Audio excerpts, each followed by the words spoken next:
Hi friends, ఈరోజు మనం దత్తాంశ వివరణను చూద్దాం. సో డేటా ఇంటర్ప్రిటేషన్ అనగా దత్తాంశ వివరణను మనం చూద్దాం. దత్తాంశ వివరణలో ముఖ్యంగా మనకు బార్ గ్రాఫ్లు కానీ, లైన్ గ్రాఫ్లు కానీ లేదా పై చార్ట్లు కానీ ఇచ్చే అవకాశం ఉంటుంది. సో దీనికి ముఖ్యంగా మనం బేసిక్స్ని చూసుకున్నట్టయితే మనము నిష్పత్తి మరియు అనుపాతాలు లేదా శాతాల నుండి అడుగుతారు. సో మనకు డేటా ఇంటర్ప్రిటేషన్ను చేయాలంటే మొదటగా శాతాలు మరియు నిష్పత్తి అనుపాతము మరియు సరాసరి సరిగ్గా తెలిసి ఉండాలి. సో దీనికి సంబంధించిన కొన్ని సూత్రాలను మనం మొదటగా చూద్దాం. ఎక్స్లో వై శాతాన్ని చూసినప్పుడు y% ఆఫ్ ఎక్స్ అనగా y/100 లేదా x% ఆఫ్ y అని అడిగినప్పుడు దీన్ని మనం xy/100గా చెప్పవచ్చు. అదేవిధంగా x అనేది yలో ఎంత శాతం అని అడిగినప్పుడు మనము xని yతో పోల్చడం జరుగుతుంది కాబట్టి x/y ఇంటూ 100గా చెప్పడం జరుగుతుంది. ఏదైనా ఒక సంఖ్య nను x% పెంచడం అనగా ఈ నెంబర్ nను 1 ప్లస్ x/100తోని మరియు x శాతం తగ్గించడం అనగా x మైనస్ 1 మైనస్ x/100తో గుణించడం జరుగుతుంది. అదేవిధంగా పెరుగుదల శాతం ఒక సంఖ్య 180గా అయింది అని అంటే విలువలో పెంపు 60 గాను మరియు మొదటి విలువను 120 గాను తీసుకుంటాము. సో అనగా 1/2 50% పెరిగినట్లు మనం చెబుతాము. సో విలువలోని పెరుగుదల బై మొదటగా ఉన్న విలువ ఇంటూ 100 గాను, అదేవిధంగా తరుగుదల శాతం తగ్గుదల శాతాన్ని విలువలోని తగ్గింపు బై మొదటి విలువ ఇంటూ 100గా మనం చెబుతాము. సో ఇదే విధంగా 200 అనే సంఖ్య 150గా అయినప్పుడు విలువలోని తగ్గుదల శాతాన్ని మనం 50/200 అనగా 1/4 ఈ భిన్నాన్ని మనం శాతాలోకి మార్చుకోవడం వల్ల 25%గా వస్తుంది. సో ఈ విధంగా విలువలోని తగ్గుదల పర్సంటేజ్ను చూసాము. అదేవిధంగా x అనేది y కంటే ఎంత శాతం ఎక్కువ అనే ప్రశ్నను అడిగినప్పుడు దానికి జవాబు ముఖ్యంగా x అనేది y కంటే ఎక్కువ కాబట్టి x మైనస్ y గాను మరియు మనం దీనిని y చే పోలుస్తున్నాం కాబట్టి y ఇంటూ 100 గాను దీన్ని చెప్పవచ్చు. అనగా 150 అనేది 120 కంటే ఎంత శాతం ఎక్కువ. దీన్ని మనం చూసినట్టయితే 150 మైనస్ 120 బై 120 ఇంటూ 100గా చెప్పవచ్చు. సో ఇక్కడ 30/120 ఇంటూ 100 అనగా 1/4 ఈజ్ ఈక్వల్స్ టు 25%గా మనం దీన్ని చెప్పవచ్చు. అదేవిధంగా x అనేది y కంటే ఎంత శాతం తక్కువ. సో మొదటగా x అనేది y కంటే తక్కువ అని చెబుతున్నాము. సో పర్సంటేజ్ వచ్చేసి y మైనస్ x బై మనము yతో పోల్చడం ద్వారా y ఇంటూ 100గా మనం చెప్పవచ్చు. దీనికి ఉదాహరణకు మనం ఏదైనా ఒక కంపెనీని తీసుకున్నట్లయితే ఆ కంపెనీ యొక్క ఉత్పత్తి ఉదాహరణకు 2010లో 1000 యూనిట్లు అయితే 2011లో 4000 యూనిట్లు, 2012లో 12000 యూనిట్లు, 2013లో 24000 యూనిట్లు, 2014లో 40000 యూనిట్లుగా చెబుతాము. సో ఈ ఉదాహరణ నేను ఇచ్చినట్లయితే ఏ రెండు వరుస సంవత్సరాల మధ్య ఉత్పత్తిలోని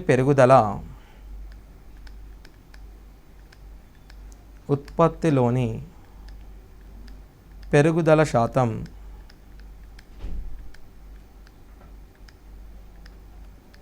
ఎక్కువగా ఉంది. సో ఉత్పత్తిలోని పెరుగుదల శాతం గరిష్టంగా ఉన్న వరుస సంవత్సరాలు మనం చూసినట్లయితే ఏదేని ఒక సంఖ్య మొదటగా చూసినట్లయితే ఉత్పత్తిలోని పెరుగుదల 3, ఉత్పత్తిలోని పెరుగుదల 8, ఉత్పత్తిలోని పెరుగుదల 12, ఉత్పత్తిలోని పెరుగుదల 16గా మనం చెప్పవచ్చు. కానీ ఇవి ఉత్పత్తిలోని పెరుగుదల శాతము అని మనము చెప్పలేము. సో ఉత్పత్తిలోని పెరుగుదల శాతానికి ముందుగా మనం పెరుగుదల శాతం కనుక్కోవాలి. ఒక నెంబరు 4 రెట్లు అయింది అని అంటే అది 300% పెరిగినట్లు లెక్క. అదేవిధంగా ఒక సంఖ్య 3 రెట్లు అయింది అనగా అది 200% పెరిగినట్లు లెక్క.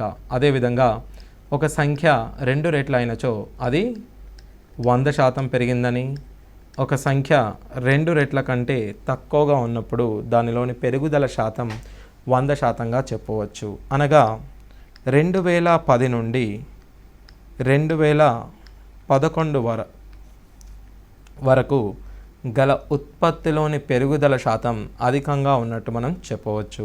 అనగా మీరు గుర్తుంచుకోవాల్సిన విషయం, పెరుగుదల శాతం అనగా పెరుగుదలలోని కేవలం పెరుగుదలను కాకుండా అది ఏ విలువ పైన పెరుగుతుందో అనేది మనం గమనించాలి.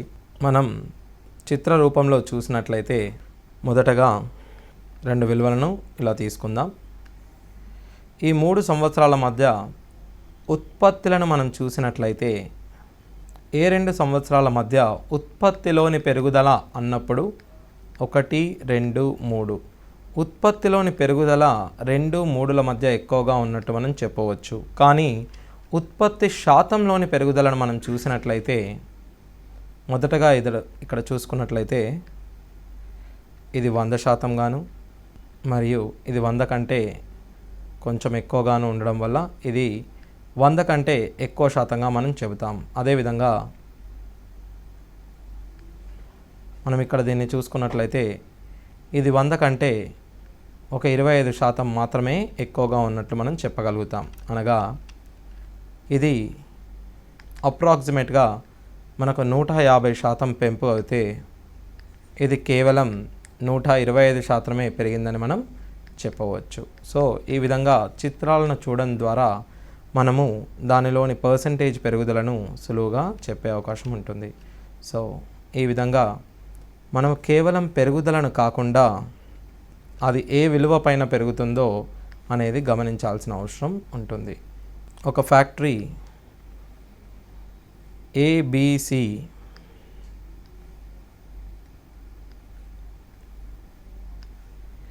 ABCD అనే 5 వస్తువులను ఉత్పత్తి చేస్తుంది అని మనం అనుకుందాం. సో 2010లో ఏ అనే వస్తువుల యొక్క ఉత్పత్తిని మనం చూసినట్లయితే మొత్తం ఉత్పత్తుల సంఖ్యను మనం 2000 అనుకుందాం. 2010లో ఈ 2000లో ఏ అనే వస్తువుల యొక్క ఉత్పత్తిని 25%గా భావించినట్లయితే 2015లో మొత్తం ఉత్పత్తి చేసిన ఉత్పత్తుల సంఖ్య 3000 కాగా ఏ అనే వస్తువుల ఉత్పత్తి సంఖ్యను నేను 20%గా తీసుకుంటున్నాను. ఇప్పుడు నేను 2010 నుండి 2015 వరకు ఏ అనే వస్తువులలో ఉత్పత్తిలోని పెరుగుదల నేను అడిగినట్లయితే లేదా ఉత్పత్తి శాతంలో మార్పును నేను అడిగినట్లయితే మొదటగా మనం చూసినట్లయితే ఏ అనేది 2010లో 25% గాను మరియు 2015లో 20% గాను ఉంది. సో ఇది 25% గాను ఇచ్చట 20% గాను ఉంది. కానీ దీని అర్థము అది 5% తగ్గిందని కాదు. ఎందుకు అనంటే 25% 2000లో కనుక 2000లో 25%ని మనం 500గా చెబుతాము. అదేవిధంగా 3000లో 20%ని మనం 600గా చెబుతాము. అనగా మొదటగా ఏ వస్తువుల ఉత్పత్తి 500, 2015లో ఏ వస్తువుల ఉత్పత్తి 600. అనగా పెరుగుదల శాతం 100/500 అనగా 1/5. అనగా 20%గా మనం చెప్పవచ్చు. సో ఈ విధంగా మనం దీన్ని చెప్పవచ్చు. కానీ మనం పొరపాటు పడి అది 5% తగ్గింది అని అనుకోవడానికి వీల్లేదు. సో అదేవిధంగా ఒక పై చార్ట్ ఇచ్చినప్పుడు దీని మొత్తం విలువ ఎక్స్ అని అనుకున్నప్పుడు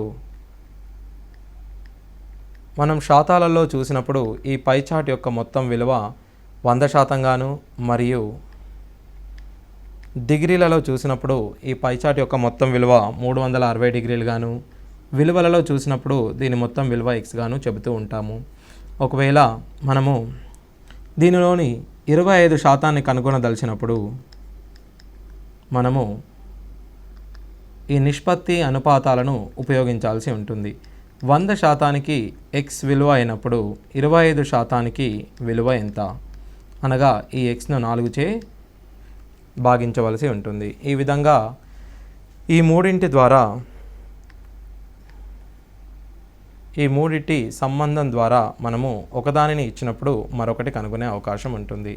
అదేవిధంగా నాకు 72 డిగ్రీలకు సంబంధించిన విలువను నేను కనుగొనదలిచినప్పుడు 72 బై మొత్తం డిగ్రీలు 360 బై మొత్తం విలువ, దీనిని మనం విలువలోకి మార్చినప్పుడు మొత్తం విలువ ఎక్స్ గాను, లేదా శాతంగా మార్చాలనుకున్నప్పుడు మొత్తం శాతం 100 గాను చెబుతాము. సో మొత్తం విలువ కాబట్టి దీన్ని మనం ఎక్స్గా చెప్పవచ్చు.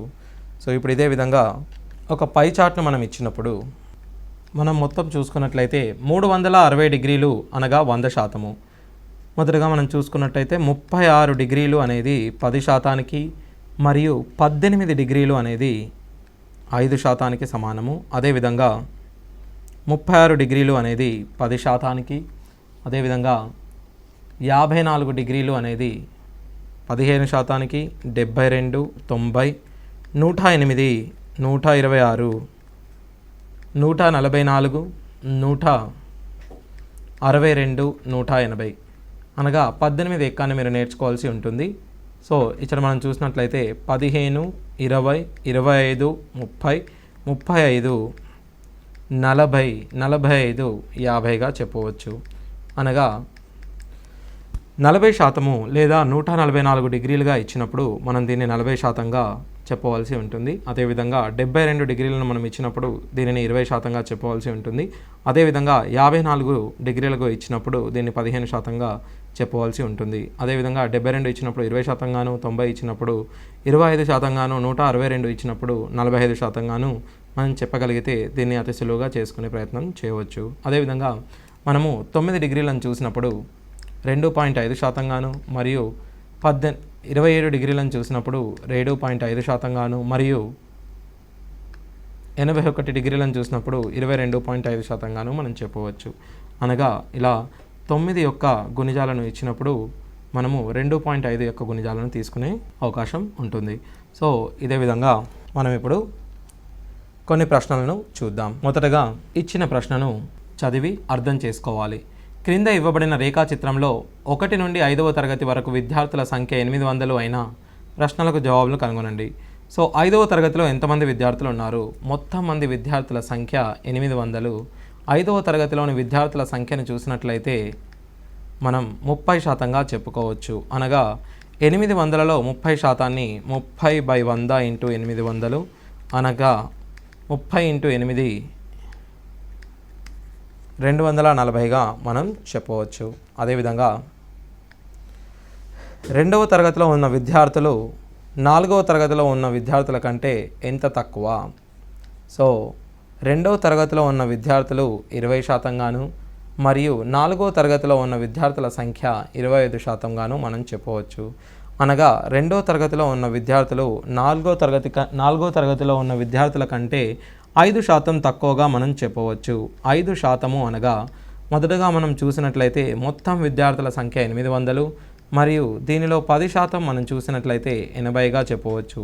దీనిలో 5%ని మనం గమనించినట్లయితే 40గా చెప్పవచ్చు. సో దీని జవాబు 40. అదేవిధంగా 1వ తరగతి మరియు 3వ తరగతిలో మొత్తం విద్యార్థుల సంఖ్య ఎంత? 1వ తరగతి మరియు 3వ తరగతిని మనం జత చేసినట్లయితే 10 ప్లస్ 15 అనగా 25%. సో 800లో 25% మనం కనుగొన్నట్లయితే 200 మంది విద్యార్థులుగా మనం చెప్పవచ్చు. సో ఇప్పుడు మనం అదేవిధంగా తర్వాత ప్రశ్నను చూద్దాం. 1వ తరగతి మరియు 4వ తరగతిలో విద్యార్థుల మధ్య నిష్పత్తి. సో మనము విద్యార్థులను కనుక్కోకుండానే విద్యార్థుల మధ్య నిష్పత్తిని వాటి శాతాల ద్వారా కనుగొనే అవకాశం ఉంటుంది. మొదటగా 1వ తరగతిలోని విద్యార్థుల శాతం మనం చూసినట్లయితే 10% మరియు 4వ తరగతిలోని విద్యార్థుల సంఖ్యను శాతాన్ని చూసినట్లయితే 25%గా మనం చెప్పవచ్చు. ఇరువైపులా మనం శాతాన్ని తొలగించి దీనిని సూక్ష్మీకరించినట్లయితే 5 2 5 5ల అని చెప్పవచ్చు. సో ఇచ్చిన శాతము 2:5గా మనం చెప్పవచ్చు. ఇదే విధంగా 3వ తరగతిలో ఉన్న విద్యార్థులు 5వ తరగతిలో ఉన్న విద్యార్థులలో ఎంత శాతం, 3వ తరగతిలో ఉన్న విద్యార్థులు 5వ తరగతిలో ఉన్న విద్యార్థులలో ఎంత శాతం, 15 మంది 30లో ఎంత శాతం అని అడిగినప్పుడు 1 2 అనగా 50%కి సమానమని చెప్పవచ్చు. అనగా మొదటగా 3వ తరగతి, చివరగా 5వ తరగతి, 3వ తరగతి బై 5వ తరగతి వేసిన మనకు భిన్న రూపంలో వచ్చును. ఈ భిన్నాన్ని 100చే గుణించినప్పుడు మనకు శాత రూపంలో మారుతుంది. సో మనం ఆల్రెడీ శాతాలలో భిన్నాలు శాతాల గురించి చూసాం కాబట్టి మనం వీటిని సులువుగా చెప్పవచ్చు. అదేవిధంగా 2వ తరగతిలో ఉన్న విద్యార్థులు 5వ తరగతిలో ఉన్న విద్యార్థుల కన్నా ఎంత శాతం తక్కువ. సో 2వ తరగతిలో ఉన్న విద్యార్థులు 5వ తరగతిలో ఉన్న విద్యార్థుల కన్నా 2వ తరగతిలో ఉన్న విద్యార్థులు 20%, 5వ తరగతిలో ఉన్న విద్యార్థులు 30%. ఈ విద్యార్థుల కన్నా ఎంత శాతం తక్కువ అనగా మీరు 20 - 30 చేసినట్లయితే 10% తక్కువ అని చెప్పకూడదు. ముందుగా మనం ఈ 20% కనుక్కుందాం. 20% అనగా 160 మంది మరియు అదేవిధంగా 30% అనగా 240 మందిగా మనం చెప్పవచ్చు. అనగా పర్సంటేజ్ ఎంత తక్కువ అని అడుగుతున్నాడు. అనగా ఎంత శాతం తక్కువ లేదా తగ్గుదల శాతం మనం చూసినట్లయితే 80/240 1/3 అనగా 33 1/3%గా మనం దీన్ని చెప్పవచ్చు. సో విద్యార్థులలో తగ్గుదల శాతము 30 నుండి 20కి వచ్చింది అనగా 30% నుండి 20%కి వచ్చింది అనగా 10% దేనిపైన 30 పైన 10% తగ్గింది అనగా 1/3 తగ్గినట్టుగా మనం చెప్పవచ్చు. సో ఈ విధంగా తగ్గుదల శాతం 33.33గా మనం చెప్పవచ్చు. సో తగ్గుదల శాతం 33.33గా మనం చెప్పవచ్చు. అదేవిధంగా ఒక పుస్తకం ప్రచురించుటకు అయిన ఖర్చులు ఈ క్రింది రేఖాచిత్రంలో సూచించబడింది. సో ముద్రణ ఖరీదు, పుస్తకం ఖర్చులు మనం మొదటగా చూద్దాం. సో మొదటగా పేపర్ ఖరీదు, ముద్రణ ఖరీదు, రాయల్టీ, ప్రకటనల ఖర్చు, బైండింగ్ ఖర్చు మరియు ఇతర ఖర్చులు ఈ విధంగా ఉన్నాయి. సో ఇప్పుడు మనం చూసినట్లయితే ముద్రణ ఖరీదు 17,500, ముద్రణకు అయిన ఖరీదు 35%గా చెప్పవచ్చు. అయిన రాయల్టీ ఎంత? సో రాయల్టీ అనేది 15%గా మనం చెప్పవచ్చు. అనగా ఇచ్చిన విలువను 35%కి సమానం చేసుకున్నట్లయితే 35% అనేది 17,500 మరియు 15% ఎంత? 35 5ల 175, 15 5ల కేవలము 75గా మనం చెప్పవచ్చు. సో ఈ విధంగా చేసినట్లయితే మనకు 15% 75/100గా మనకు వస్తుంది. సో ఈ విధంగా మనం దీన్ని కనుక్కోవచ్చు. అదేవిధంగా ముద్రణ ఖరీదు యొక్క కేంద్రీయ కోణం ఎంత? సో మనము వీటి యొక్క కేంద్రీయ కోణం కనుక్కోవాలి. ముద్రణ ఖరీదు 35%. మనము ఇంతకుముందు చెప్పినట్టుగా 35%ని మనం కోణంలోకి మార్చుకోవాలి అని అంటే ఇది 5 ఏళ్ళు కాబట్టి 18 ఏళ్ళు కనుక మనం చూసినట్లయితే 126 డిగ్రీలుగా చెప్పవచ్చు. సో మనము ఇచ్చిన విలువను నేర్చుకున్నట్లయితే డైరెక్ట్గా చెప్పే అవకాశం ఉంటుంది. లేదా మనము 35/100 × డిగ్రీలోకి మార్చుకోవాలి కాబట్టి మొత్తం డిగ్రీలు 360గా మనం చెప్పవచ్చు. ఈ విధంగా చేసినప్పుడు 7 20 అదేవిధంగా 18గాను వస్తుంది. 18 7 126గా మనం చెప్పవచ్చు. సో ఈ విధంగా కేంద్రీయ కోణాన్ని కనుక్కోవచ్చు. అదేవిధంగా ఒక పుస్తకం ప్రచురించుటకు అయిన ఖర్చులను కింది రేఖాచిత్రంలో సూచించారు. ఇతర ఖర్చులు పేపర్ ఖర్చులలో ఎంత శాతం? ఇతర ఖర్చులను కనుక మనం చూసినట్లయితే 4% గాను, పేపర్ ఖర్చులు 10% గాను చెప్పవచ్చు. అనగా 4 అనేది 10లో ఎంత శాతం? మనం 4ను 10చే పోలుస్తున్నాం కాబట్టి 4/10 ఇంటూ 100గా చెప్తాము. అనగా దీనిని మనం 40%గా చెప్పవచ్చు. అదేవిధంగా ఇప్పుడు మనం చూసినట్లయితే 1 నుండి 5వ తరగతి వరకు గల విద్యార్థులు మరియు బాలుర రేఖాచిత్రాలు కింద ఇవ్వబడినవి. 5వ తరగతిలో ఎంతమంది విద్యార్థులు కలరు? మొదటగా మనం మొత్తం విద్యార్థులు మరియు వారిలో బాలురు మరియు వారిలో బాలికలను కనుక్కుందాం. మొదటగా 1వ తరగతి చూసినట్లయితే 1వ తరగతి, 2వ తరగతి, 3వ తరగతి, 4వ తరగతి మరియు 5వ తరగతి. సో మొదటి తరగతిలో గల విద్యార్థుల మొత్తాన్ని మనం చూసినట్లయితే 8000గా చెప్పుకోవచ్చు. మరియు 1వ తరగతిలో గల విద్యార్థుల సంఖ్య 10%, అనగా 800 గాను. 2వ తరగతిలో విద్యార్థుల సంఖ్యను చూసినట్లయితే 15%, అనగా 1200 గాను. మరియు 3వ తరగతి అనగా 20%, 1600 గాను. 4వ తరగతి 25%, అనగా 2000 గాను. 5వ తరగతి 30, అనగా 2400 గాను మనం చెప్పవచ్చు. సో ఇప్పుడు మనం బాలురని చూసినట్లయితే బాలుర సంఖ్య, ఇది మనం బాలురు, వీటిని మనం బాలికలుగా చూద్దాం. మొదటగా 10%, అనగా 350, మరియు 15%, దీనికి 175ను మనం జత చేసిన 525 గాను. 25%, అనగా 4 చేసినట్లయితే, లేదా 20%, అనగా 700కు మనం 175 యాడ్ చేసినట్లయితే 875 గాను. మరియు 20%, అనగా 700 గాను. 30%, అనగా 1050 గాను మనం చెప్పవచ్చు. సో మిగిలిన వారు బాలికలు, అనగా మిగిలిన 4500లో బాలికలను మనం కనుగొన్నట్లయితే ఇక్కడ 450 గాను మరియు 525, సో 675 గాను. మరియు అదేవిధంగా 1600 నుంచి 800 తీసినట్లయితే 725, అదేవిధంగా 1300 ఇచ్చట మనం చేసినట్లయితే 1350గా మనం చెప్పవచ్చు. సో ఈ విధంగా మొదటగా మనం బాలురు బాలికలను కనుక్కోవాల్సిన అవసరం ఉంటుంది. సో 5వ తరగతిలో ఎంతమంది విద్యార్థులు కలరు?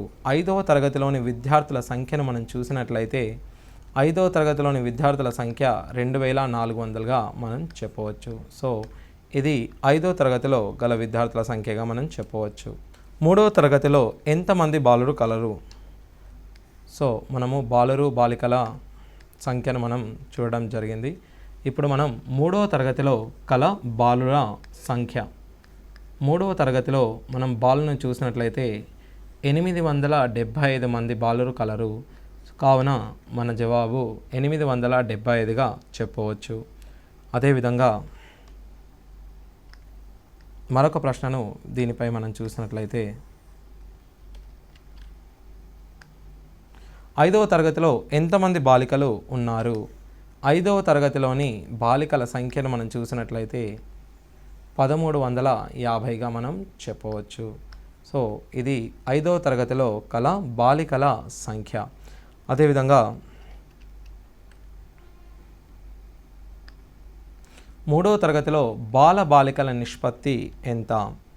3వ తరగతిలో బాలికలను మనం గమనించినట్లయితే మొదటగా బాలురు మూడవ తరగతిలో బాలురు 875 మరియు బాలికలు 725. మొదటగా దీన్ని 25 ఎక్కంలో లేదా 5 ఎక్కంలో మనము క్యాన్సల్ చేసుకున్నట్లయితే 25 ఎక్కంలో మనం దీన్ని క్యాన్సల్ చేసుకున్నట్లయితే ఇచ్చట 35 గాను మరియు ఇచ్చట 29 గాను మనం చెప్పవచ్చు.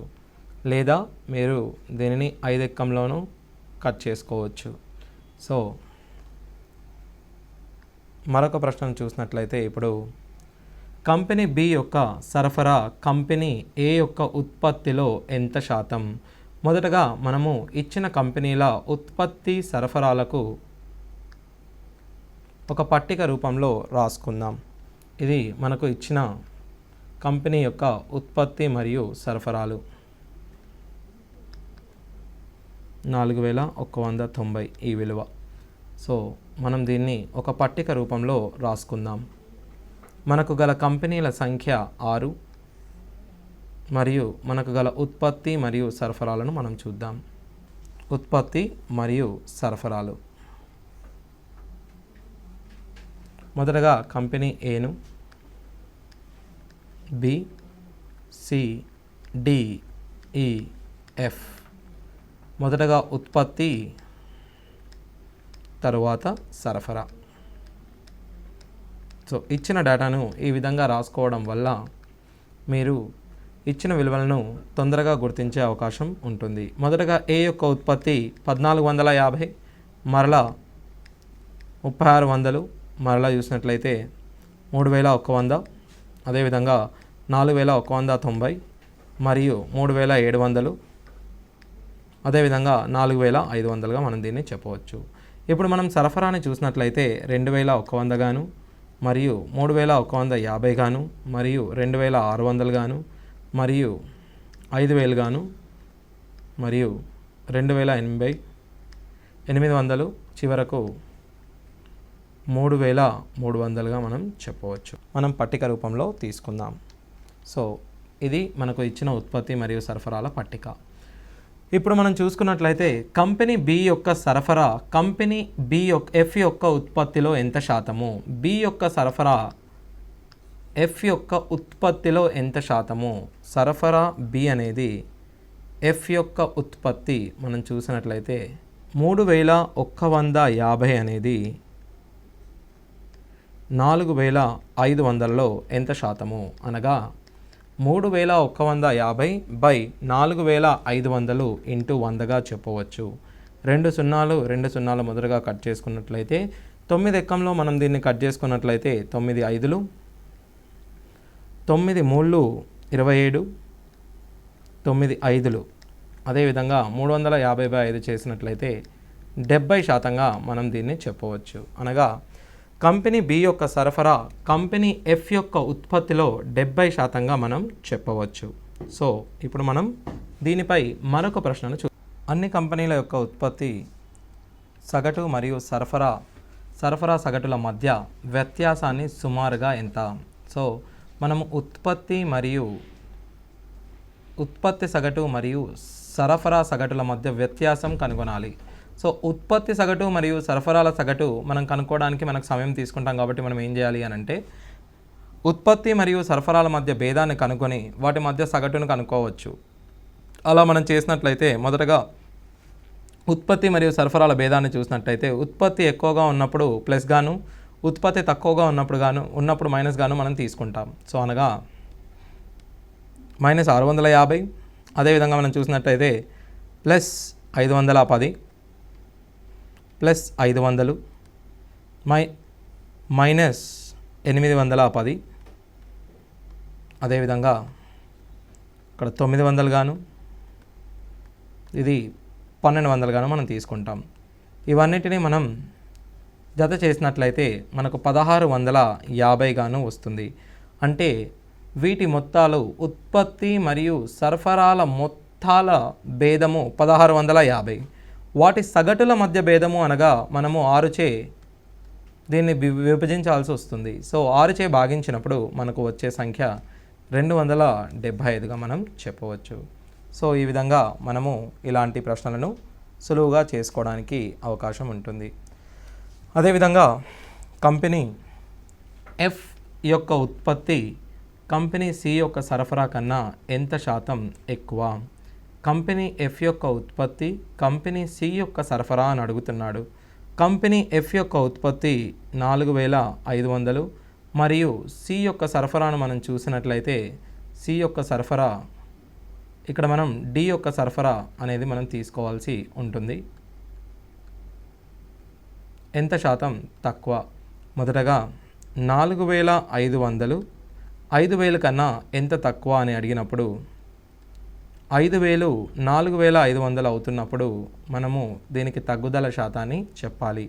సో తగ్గుదల శాతము అనేది తగ్గిన విలువ 500 బై 5000 ఇంటూ 100 అనగా 10% మనం చెప్పవచ్చు. సో ఈ విధంగా మనము ఈ ప్రశ్నకు జవాబుని చూసాము. అదేవిధంగా సరఫరా కంటే ఉత్పత్తి మరియు ఉత్పత్తి కంటే సరఫరా ఎక్కువగా ఉన్న కంపెనీల నిష్పత్తి ఎంత? మొదట మనం చూసినట్లయితే ఇక్కడ సరఫరా ఎక్కువగా ఉంది. ఈ కంపెనీ బిలో ఉత్పత్తి మరియు ఇక్కడ ఉత్పత్తి, ఇక్కడ సరఫరా, ఉత్పత్తి అనగా సరఫరా కంటే ఉత్పత్తులు 1 2 3 4 కంపెనీలలో ఉత్పత్తి ఎక్కువగా ఉండడం మరియు ఉత్పత్తి కంటే సరఫరాను మనం చూసినట్లయితే సరఫరా కేవలం 2 కంపెనీలలోనే ఎక్కువ ఉన్నట్టు మనం చెబుతాము. సో 2 అనగా ఈ కంపెనీల యొక్క నిష్పత్తిని మనం చూసినట్లయితే 2:1గా మనం చెప్పవచ్చు. ఇప్పుడు మనం మరొక ప్రశ్నను చూద్దాం.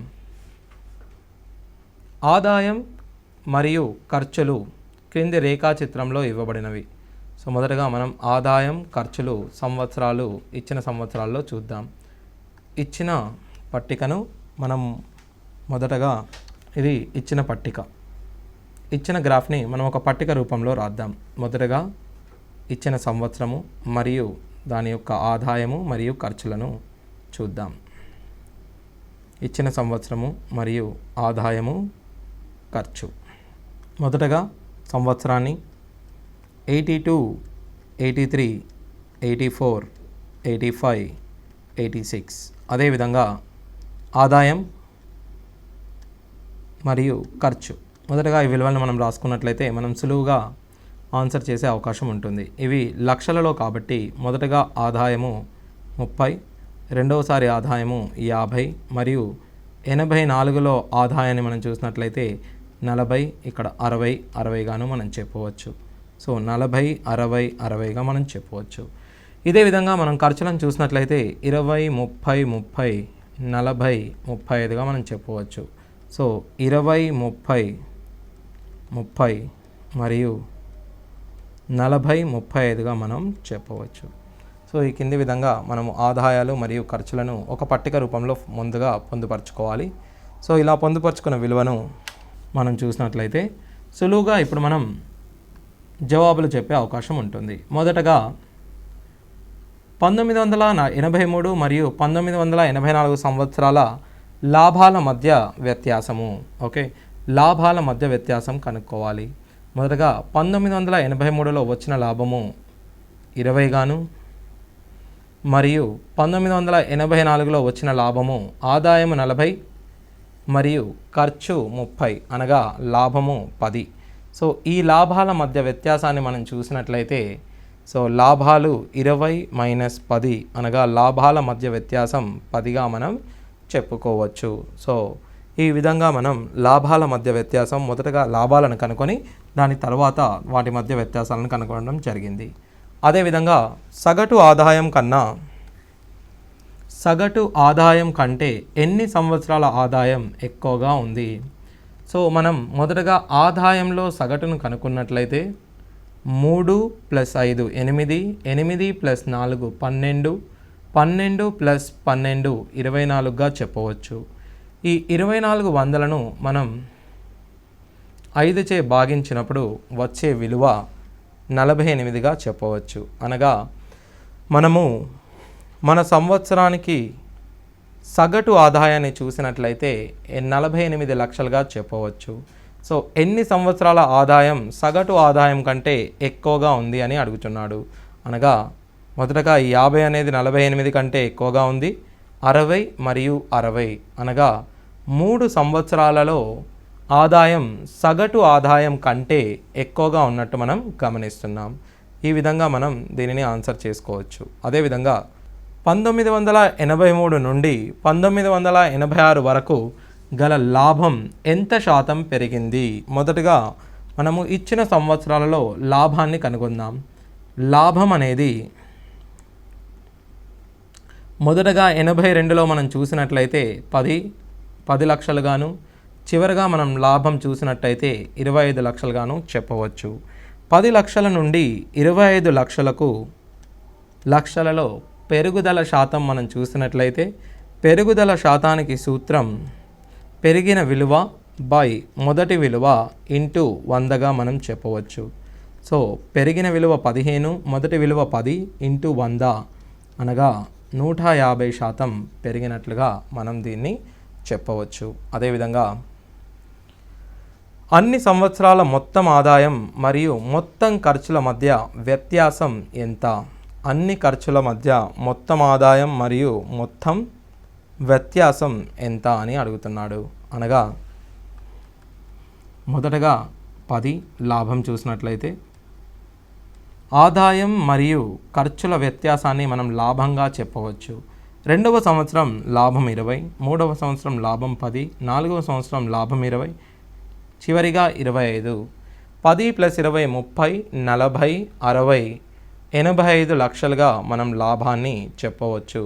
సో మొత్తం మనకు వచ్చిన లాభము 85 లక్షలుగా మనం చెప్పవచ్చు. అదేవిధంగా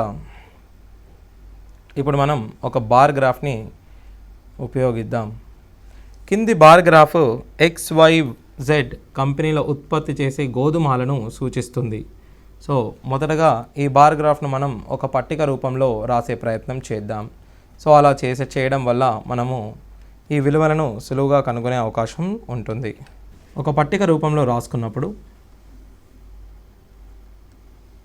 ఇచ్చిన సంవత్సరాలు 5 మరియు ఇచ్చిన కంపెనీలు 3.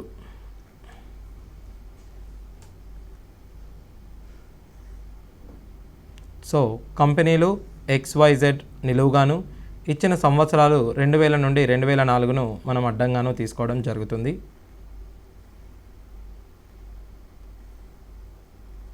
దీని విలువలను మనం చూసినట్లయితే మొదటగా X మరియు Y మరియు Z మొదటగా 2000 సంవత్సరము మరియు 2001, 2002, 2003, 2004కు తీసుకుందాం. మొదటగా మనం సంవత్సరము X టర్నోవర్ చూద్దాం. టన్నులలో X యొక్క ఉత్పత్తి మనము 300 గాను మరియు 2001లో X ఉత్పత్తి 450 గాను, అదేవిధంగా 250 గాను, అదేవిధంగా 500 గాను మరియు 400 గాను మనం చెప్పవచ్చు. ఇప్పుడు మనం Y యొక్క ఉత్పత్తిని చూసినట్లయితే 250 మరియు 350, అదేవిధంగా 350, అదేవిధంగా 400, అదేవిధంగా చివరకు 500గా మనం చెప్పవచ్చు. చివరకు మనం Z చూసినట్లయితే మొదటగా 350తో ప్రారంభమై 400 మరియు 450, మరలా 350, మరలా 350గా మనం చెప్పవచ్చు. సో ఈ విధంగా మనము ఇచ్చిన విలువలను మొదటగా ఒక పట్టిక రూపంలో రాసుకోవడం జరిగింది. సో ఇప్పుడు ఈ పట్టికను ఉపయోగించి మనము విలువను సులువుగా చెప్పవచ్చు. సో ఈ పట్టికను మీరు త్వరగా రాయడం నేర్చుకోవాలి. ఇప్పుడు మనం ఇచ్చిన విలువలను చూసినట్లయితే 2004 సంవత్సరంలో కంపెనీ Z మరియు 200 సంవత్సరంలో కంపెనీ Yల మధ్య వ్యత్యాసం. 204లో కంపెనీ Z చూసినట్లయితే 204లో కంపెనీ Z 350 లక్షలు మరియు 350,000 మరియు 2000 సంవత్సరంలో కంపెనీ వై 250 వీటికి మధ్య వ్యత్యాసము 350 మరియు 250కి గల వ్యత్యాసము మనం 100గా చెప్పవచ్చు. సో ఇది వేల టన్నులలో చెప్పినట్టయితే దీన్ని మనం 100,000 టన్నులుగా చెప్పవచ్చు, అనగా 1,00,000 టన్నులుగా దీన్ని మనం చెప్పవచ్చు. సో ఈ విధంగా మనము పట్టికను వేసుకోవడం ద్వారా జెడ్ మరియు వైలను ఈజీగా గుర్తించడం జరిగింది. దీనివల్ల మీరు అధిక సమయాన్ని సేవ్ చేసుకునే అవకాశం ఉంటుంది. అదేవిధంగా ఇప్పుడు మరొక ప్రశ్నను ఇచ్చిన విలువలపై చూద్దాం. సో ఇచ్చిన విలువలను మనం చూసినట్లయితే 2002 నుండి 2004 సంవత్సరాల మధ్య కంపెనీ ఎక్స్ యొక్క సగటు మరియు కంపెనీ వై యొక్క సగటుల నిష్పత్తి. సో సగటుల నిష్పత్తి మనం ఎప్పుడు కానీ నిష్పత్తిని తీసుకున్నప్పుడు సగటుల నిష్పత్తి లేదా మొత్తాల నిష్పత్తి ఎల్లప్పుడూ సమానమని తెలుసుకోవాలి. కంపెనీ ఎక్స్ 2002 నుండి 2004 వరకు మనం తీసుకున్నట్లయితే 2002 250 మరియు 500 మరియు 400 ఈ మూడిటి మొత్తం మనం చూసినట్లయితే 1150 గాను. అదేవిధంగా కంపెనీ వై యొక్క ఉత్పత్తిని మనం చూసినట్టయితే 900 అనగా 1250గా మనం తీసుకోవడం జరుగుతుంది. మనము 0ను కట్ చేసుకున్నట్లయితే 5 ఎక్కంలో 5 23 5 25 అనగా 23:25గా మనం దీన్ని చెప్పవచ్చు. సో ఈ విధంగా మనము 2000 నుండి 2004కు గల నిష్పత్తులను కనుగొనడం జరిగింది. ఇప్పుడు అదేవిధంగా మరొక ప్రశ్నను వీటిపై చూద్దాం. 2002 నుండి 2003 వరకు కంపెనీ వై యొక్క నిష్పత్తి ఎంత శాతం పెరిగింది? ఇచ్చిన విలువను మనం చూసుకున్నట్లయితే 2002 నుండి 2003 వరకు కంపెనీ వై యొక్క నిష్పత్తి, కేవలం మనం వైని చూసినట్లయితే 2002 నుండి 3 వరకు 2002లో 350 మరియు 2003లో 400. పెరుగుదల శాతము పెరిగిన విలువ 50 మరియు ఇది 350పై పెరిగింది ఇంటూ 100 0017 అనగా 100/7. మీరు దీనిని 14 7 14ల 98 2 శేషంగా మిగులుతుంది కాబట్టి 14/2/7 శాతంగా దీన్ని మనం చెప్పవచ్చు. సో ఈ విధంగా మనము వై యొక్క నిష్పత్తి 2002 నుండి 2003 వరకు కనుగొన్నాం. అదేవిధంగా 5 సంవత్సరాల్లో ఏ కంపెనీల యొక్క సగటు ఉత్పత్తి ఎక్కువగా ఉంది? సో యొక్క సగటు ఉత్పత్తి ఎక్కువగా ఉంది అంటే ఆ కంపెనీల మొత్తం ఉత్పత్తిని మనం కనుగొన్నట్లయితే ఏ ఉత్పత్తి మాత్రం ఎక్కువగా ఉన్నట్లయితే దాని సగటు ఉత్పత్తి ఎక్కువగా ఉందని మనం చెబుతాము. మొదటగా ఇది చూసినట్లయితే 300 + 450 750 మరియు 250ను 1000 గాను 1000 + 900 1900 గాను చెప్పడం జరుగుతుంది. అదేవిధంగా 600 950 + 900 1850. అదేవిధంగా 700 800 1200 + 700 1900గా చెప్పవచ్చు. అనగా ఉత్పత్తుల మొత్తాన్ని మనం గమనించినట్లయితే ఎక్స్ మరియు జెడ్ల ఉత్పత్తులు సమానంగా మనం గమనించవచ్చు. అనగా ఎక్స్ మరియు జెడ్ల ఉత్పత్తులు సమానం కాబట్టి వాటి సగటులు కూడా మనం సమానంగా ఉంటాయని చెప్పవచ్చు. సో ఎక్స్ మరియు జెడ్ల సగటులు మరియు మొత్తాలు సమానాలు. మొత్తాలు సమానమైనప్పుడు సగటు కూడా సమానమని మనం గమనించాలి. ఇప్పుడు మనకు కింద ఇవ్వబడిన టేబుల్ను గమనించి ప్రశ్నలకు సమాధానాలు ఇవ్వండి. 1985 1989 సంవత్సరాల్లో అన్ని పరిశ్రమలలో ఉత్పత్తి అయిన మోటారు సైకిళ్ళ సగటు ఉత్పత్తి ఏ సంవత్సరంలో ఉత్పత్తి అయిన మోటారు సైకిళ్ళకి సమానము? అనగా చూసినట్టయితే వీటి యొక్క సగటు ఉత్పత్తిని మనం కనుక్కోవాలి. ఇచ్చిన విలువలు మనం చూసినట్టయితే 115 108 149 102 101. వీటి యొక్క సగటు వీటి మధ్య విలువకు దగ్గరగా ఉంటుంది. అనగా ఈ మధ్య విలువను మనము 115గా చెప్పవచ్చు. లేదా మనం ప్రయోగాత్మకంగా చూసినట్లయితే మొదటగా ఇచ్చిన సగటును మనం 110 అని అనుకుందాం. ఇచ్చిన సగటును 110 అనుకున్నప్పుడు ఈ సగటు ఈ విలువ ఇచ్చిన సగటు కంటే 5 ఎక్కువగా ఉంది. ఇది మనము అజ్యూమ్ చేసుకున్న సగటు మాత్రమే, కేవలం అనుకున్న సగటు మాత్రమే. అనుకున్న సగటు కంటే 2 తక్కువగాను, 39 ఎక్కువగాను, 8 తక్కువగాను, 9 తక్కువగాను ఉంది. సో ఈ మొత్తం విలువలను మనం చూసినట్లయితే -2, -8, -10, -9, -19 అనగా 25గా చెప్పవచ్చు. +25 అనగా ఈ +25 అనేది మనకు మిగిలిన అన్ని 5 అబ్జర్వేషన్ల మీద ఎఫెక్ట్ అవుతుంది కాబట్టి దీని ప్రభావం +5గా ఉంటుంది. అనగా మనం అనుకున్న విలువ కంటే ఇచ్చిన సగటు 5 ఎక్కువ, అనగా ఈ ఇచ్చిన సంఖ్యల సగటు 115గా మనం చెప్పవచ్చు. సో ఇచ్చిన సంఖ్యల సగటు 115గా మనం చూసాము. లేదా ఈ 5 సంఖ్యల సగటును మనం చూసుకున్నట్లయితే 115 అని చెప్పవచ్చు. 115 అనగా 1985లో గల సైకిళ్ళ ఉత్పత్తికి అది సమానము అని మనం చెప్పవచ్చు. ఇదే విధంగా 1988 నుండి 1989 సంవత్సరంలో ఏ పరిశ్రమ లేదా పరిశ్రమల ఉత్పత్తి 25% తగ్గుదలను నమోదు చేసుకున్నాయో మనం ఇప్పుడు చూడాలి. సో మనం గమనించవలసిన సంవత్సరాలు చూసినట్టయితే 88, 89 అనగా 88, 89 25% తగ్గుదల అనగా 25% అనగా 1/4 తగ్గాలి. సో 13ని 1/4 చేస్తే 17, ఇది పెరుగుతుంది కాబట్టి మనం చెప్పలేము. 20/4 చేసినట్లయితే 5 తగ్గుతుంది. సో 20/15 అయిందంటే 25% తగ్గడమని, 16/12 అయిందంటే 25% తగ్గడమని మనం చెప్పవచ్చు. అదేవిధంగా ఇక్కడ పెరుగుతుంది, ఇది 1/4 తగ్గట్లేదు, ఇక్కడ కూడా 1/4 తగ్గడం లేదు. అనగా కేవలము Q మరియు Rలు మాత్రం 1988 నుండి 1989 వరకు 25% తగ్గుదలను నమోదు చేసుకున్నాయి. సో ఈ విధంగా మనము ఇచ్చిన విలువలను ఉపయోగించి దీన్ని చెప్పవచ్చు. అదేవిధంగా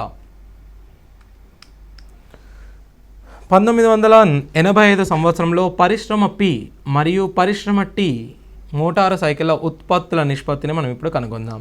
1985 సంవత్సరంలో కనుగొనాలి కాబట్టి పరిశ్రమ P యొక్క పరిశ్రమ 1985లో చూసినట్లయితే 20, పరిశ్రమ Tని చూసినట్లయితే 40, అనగా 20:40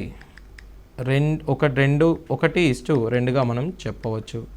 సో 1:2గా మనం చెప్పవచ్చు. 85 సంవత్సరంలో P మరియు Tల నిష్పత్తులను కనుగొన్నాము. అదేవిధంగా ఏ సంవత్సరంలో మోటారు సైకిళ్ళ ఉత్పత్తి అధికంగా ఉంది? సో అధికంగా ఉన్న సంవత్సరాన్ని మనం కనుగొన్నట్లయితే మనం మొత్తం చూసినట్లయితే 149 149 1987లో అధికంగా ఉన్నట్టు మనం చెప్పవచ్చు. చివరగా 1985 నుండి 89కి అన్ని కంపెనీల మోటారు సైకిళ్ళ ఉత్పత్తులు ఏ సంవత్సరం ఉత్పత్తి అయిన మోటారు సైకిళ్లలో 20%గా ఉన్నాయి? మనం మొత్తం బై 5 20% అంటే బై 5 చేయడము, అనగా ఇచ్చిన విలువల సగటు. మనము ఇచ్చిన విలువల సగటును మనం ఆల్రెడీ కనుక్కోవడం జరిగింది. కనుక్కున్నప్పుడు మనకు 115 అనగా ఇచ్చిన విలువలు 1985కు సమానంగా ఉన్నాయి. ఇచ్చిన పట్టికలోని మొదటగా మనము ఇచ్చిన చిత్రంలోని విలువలను ఒక పట్టిక రూపంలో రాయడం ద్వారా ఆ చిత్రాన్ని మరల మనం గమనించకుండా పట్టిక నుండి మనం సులువుగా ఇచ్చిన విలువలను తీసుకునే అవకాశం ఉంటుంది. కనుక ఇచ్చిన చిత్రం ఏదైనాను మీరు పట్టిక రూపంలోనికి రాయడానికి ప్రయత్నించండి.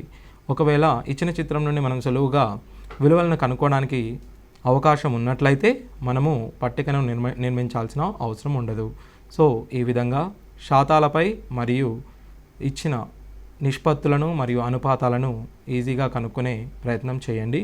సో చెప్పిన క్వశ్చన్స్ ప్రాక్టీస్ చేసి మార్కులు మంచిగా సాధించగలని కోరుతున్నాము. Thank you.